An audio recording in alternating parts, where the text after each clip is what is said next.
Assalamualaikum warahmatullahi wabarakatuh. Kami dari kelompok 4 terdiri dari Kevin Christopher Sianturi, NPM 286000269, di Ajeng Dia Pratiwi 2860014, dan saya sendiri Yuri Dianika 2860074. Kami akan mempresentasikan hasil diskusi kami mengenai asesmen klinis dan konseling. Dimulai dari teman saya di Ajeng. Psikologi klinis adalah cabang psikologi yang memiliki fokus utama pencegahan, diagnosis, dan pengobatan perilaku abnormal. Psikologis klinis ini menerima pelatihan dalam penilaian psikologis dan psikoterapi yang dipekerjakan di rumah sakit, pusat kesehatan mental publik, dan swasta, serta praktik mandiri dan akademis. Seperti psikologis klinis, psikologi konseling adalah cabang psikologi yang berkaitan dengan pencegahan, diagnosis, dan pengobatan perilaku abnormal. Perbedaan psikologis klinis dan psikologi konseling yaitu psikologi klinis cenderung memfokuskan penelitian dan upaya pengobatan mereka pada bentuk patologi perilaku yang lebih parah. Sedangkan psikolog konseling lebih fokus pada jenis kekhawatiran dalam masalah sehari-hari seperti yang terkait dengan pernikahan, keluarga, akademi, dan karir. Gambarannya yaitu untuk psikolog klinis yang bekerja di rumah sakit, klinik, atau pengaturan klinis lainnya, alat penilaian sering digunakan untuk mengklarifikasi masalah psikologis, membuat diagnosis, atau merancang rencana perawatan.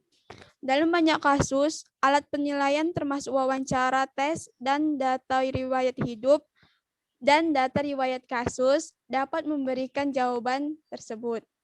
Mari kita bahas secara singkat bagaimana tes dan alat penilaian tersebut. Dapat digunakan dalam pengaturan klinis. Sebelum atau setelah mewawancarai pasien, dokter dapat melakukan tes seperti tes kecerdasan Wechsler dan MMPI-2RF untuk mendapatkan perkiraan fungsi intelektual pasien dan tingkat psikopatologi.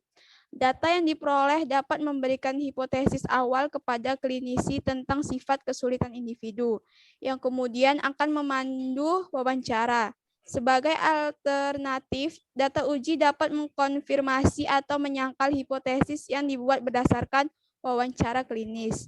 Data wawancara dan tes akan dilengkapi dengan data riwayat kasus, terutama jika pasien tidak mau atau tidak bisa bekerja sama. Dokter dapat mewawancarai orang yang mengenal pasien seperti anggota keluarga, rekan kerja, dan teman, dan mendapatkan catatan yang relevan dengan kasus tersebut. Psikolog konseling yang melakukan konseling ketenagakerjaan dapat menggunakan berbagai macam alat penilaian untuk membantu menentukan tidak hanya pekerjaan apa yang mungkin dinikmati seseorang, tetapi juga pekerjaan mana yang cukup menantang namun tidak membebani. Selanjutnya yaitu ada diagnosis gangguan mental. Seringkali tujuan dari penilaian klinis adalah untuk mendiagnosis gangguan mental. Sistem diagnostik umum memberi peneliti kemampuan untuk mengumpulkan statistik tentang kejadian dan prevalensi gangguan tertentu. Secara teori, tampaknya tidak akan ada banyak kontroversi tentang sistem diagnostik yang mendaftar, mengkategorikan, dan mendeskripsikan semua gangguan mental yang diketahui. Selanjutnya yaitu ada penilaian biopsikososial. Mandat federal mensyaratkan bahwa penyiaran televisi tidak hanya berubah dari analog ke digital, tapi juga disiarkan dalam format layar lebar. Demikian pula jika pendukung pendekatan biopsikososial berhasil, konseptualisasi gangguan mental akan berada di layar lebar. Memberikan data semacam itu kepada konsumen dengan pandangan atau gambaran besar tentang gangguan. Selanjutnya akan dibacakan oleh rekan saya.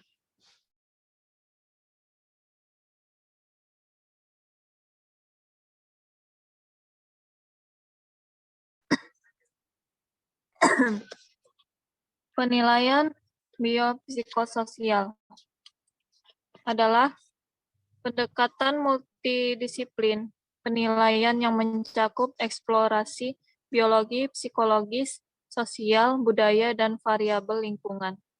Dengan tujuannya itu mengevaluasi bagaimana variabel tersebut dapat berkontribusi pada pengembangan dan pemeliharaan masalah yang disajikan.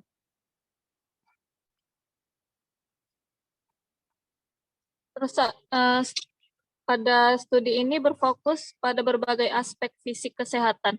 Misalnya, telah memperhatikan faktor psikologis seperti fatalisme. Itu keyakinan bahwa apa yang terjadi dalam hidup sebagian besar berada di luar kendali seseorang. Self-efficacy. Itu maksudnya keyakinan seseorang pada kemampuan sendiri untuk menyelesaikan tugas dan dukungan sosial.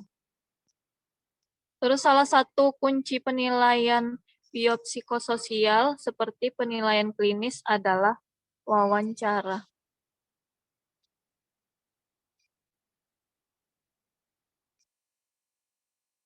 Wawancara pada penilaian klinis. Wawancara sering digunakan sejak awal dalam pengaturan praktik independen untuk membuat kontrak terapeutik. Kesepakatan antara klien dan terapis yang dilakukan untuk menetapkan tujuan, harapan, dan kewajiban bersama yang berkaitan dengan terapi.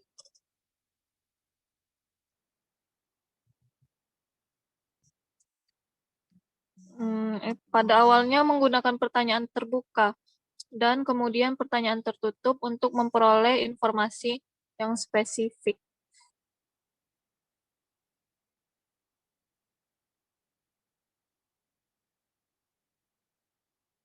Wawancara yang efektif menyampaikan pemahaman kepada orang yang diwawancarai secara verbal maupun non-verbal.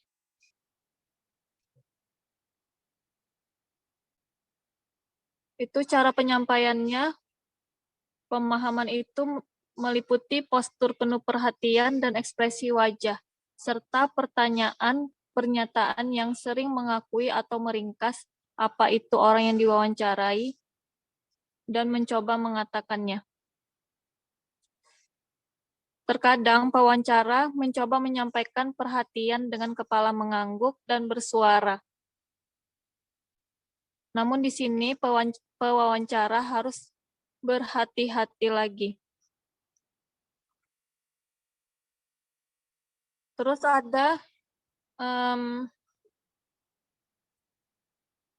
jenis-jenis wawancara. Mana nih?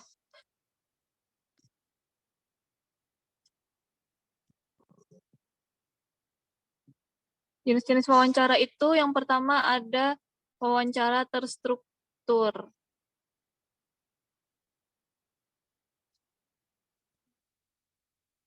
Wawancara yang terstruktur ini adalah wawancara yang berisi semua pertanyaan itu dipersiapkan sebelumnya. Dalam wawancara ini cuma sedikit strukturnya atau tidak ada pertanyaan yang disiapkan sebelumnya, sehingga pewawancara bebas menyelidiki bidang subjek sesuai penilaian mereka. Keuntungan dari wawancara terstruktur ini adalah bahwa itu memberikan metode eksplorasi dan evaluasi yang seragam. Wawancara terstruktur banyak seperti tes, karena itu dapat digunakan sebagai ukuran hasil pra atau pasca standar.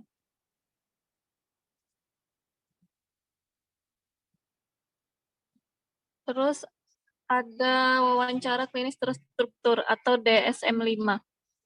Itu maksudnya wawancara semi terstruktur yang dirancang untuk membantu dokter dan peneliti dalam pengambilan keputusan diagnostik. Terus ada wawancara standar yang dirancang untuk mendeteksi skizofrenia dan gangguan pengaruh, misal depresi mayor, gangguan bipolar, dan gangguan kecemasan. Terus ada wawancara terstruktur dari gejala 2 yang dilaporkan 2. Digunakan terutama dalam upaya mendeteksi orang yang berpura-pura sakit. Terus ada wawancara orang yang berpura-pura sakit. Itu wawancara sengaja mencoba membuat pertanyaan sehingga yang diwawancarai merasa stres. Terus ada wawancara stres, adalah nama umum yang diterapkan pada setiap wawancara, di mana satu tujuannya adalah untuk ditempatkan orang yang diwawancarai dalam keadaan tertekan karena alasan tertentu. Stres dapat dipicu menguji beberapa aspek kepribadian, seperti agresivitas atau permusuhan yang mungkin ditimbulkan hanya dalam kondisi seperti itu.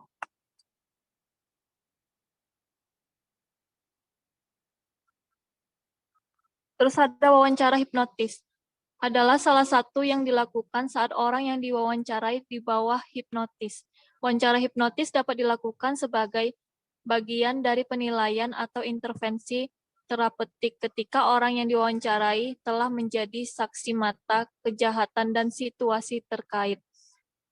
Dalam semua kasus seperti itu, kepercayaan yang berlaku adalah bahwa keadaan hipnosis akan melakukannya memfokuskan konsentrasi orang yang diwawancarai dan meningkatkan daya ingat. Terus ada wawancara kolaborasi.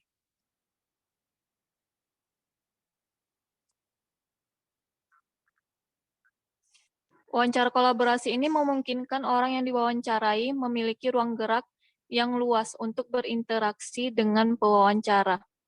Seolah-olah ada batasan antara asesor profesional dan asesor awam.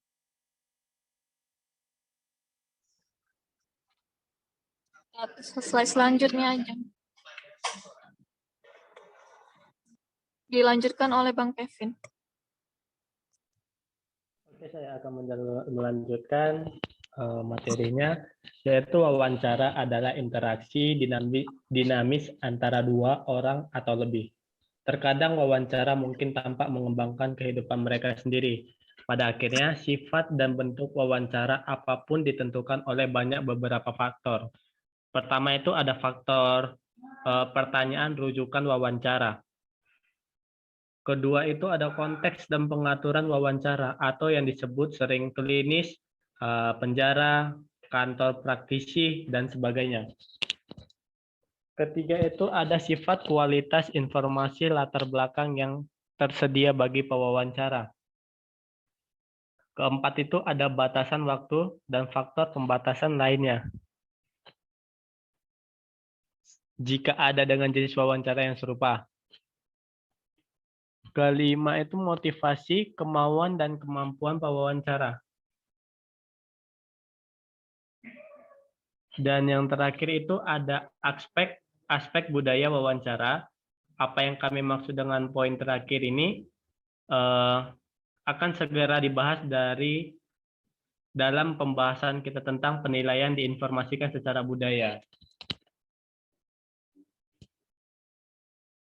Dan juga ada data secara kasus, data biografis terkait dengan tentang ASIS. Sebagai sumber tambahan, data riwayat kasus itu ada beberapa, ada 4 yang kita lihat di sini. Pertama itu catatan rumah sakit. Kedua itu ada catatan sekolah. Ketiga itu catatan militer, dan keempat itu catatan pekerjaan dan sebagainya. Data biografis ini dan terkait tentang ASIS dapat diperoleh dengan mewawancari ASIS tersebut atau orang penting lainnya dalam kehidupan orang tersebut. Sumber tambahan, data riwayat kasus termasuk catatan rumah sakit yang tadi di poin pertama, catatan sekolah, catatan militer, catatan pekerja, dan dokumen terkaitnya. Semua data tersebut digabungkan dalam upaya untuk memperoleh pemahaman. Asesmen termasuk wawancara tentang perilaku yang diamati. Dalam pola ketiga, data riwayat kasus mungkin sangat berharga dalam membantu suatu kasus. terapis mengembangkan konteks yang bermakna untuk menaksirkan data dari sumber lainnya seperti transkrip, wawancara, dan laporan pengujian psikologis.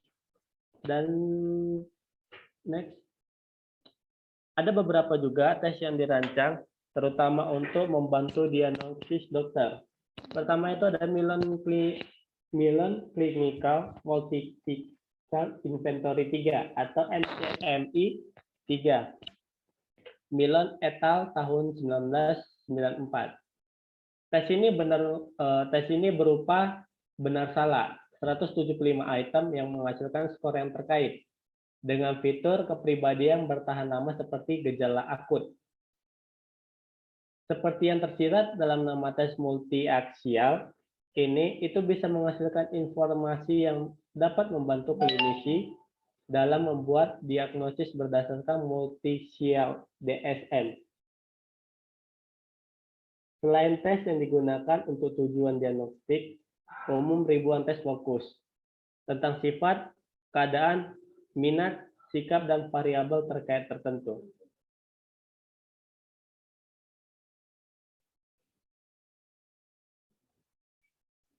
Demikianlah presentasi kami pada hari ini.